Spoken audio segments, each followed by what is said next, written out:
来看玉山国家公园，伫咧五一节连假期间，有真侪人去爬山行搭。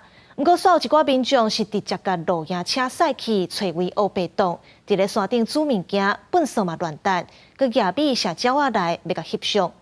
有关处已经公布检举的相片，强调讲会依法开罚单。玉山塔塔加出名风景点夫妻树头前停两台露营车，真含的行为拢互民众翕落来检举。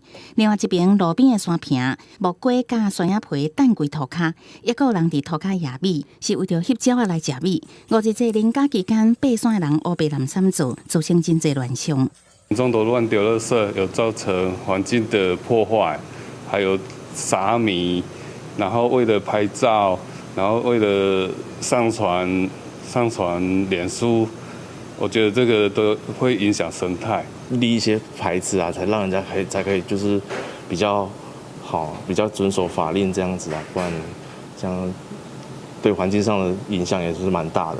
另外，包括游客伫停车场摆放桌仔椅啊、泡茶煮食，也有动物去食到咱人留落来的卫生纸，互民众化工实在看袂落去。玉山国家公园管理处直接将检举相片打上网络，呼吁游客爱自律，饲鸟仔露营、煮食，这拢是袂使的行为，会当依照国家公园管理法罚3000以下罚款。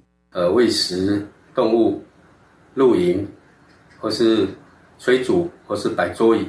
一旦发生，我们会予以3000元以下的罚款，所以我们呼吁民众要遵守国家公园相关的规定。开放山林，互民众挖近大自然，毋过环境生态山规的牺牲。有关处强调，塔塔遮有规划户外煮食的所在，有指定的停车休闲地点。未来假期会派员加强巡查，游客念听会发。未来原来规划停车收费，以免互民众长期占用的乱象发生。记者综合报道。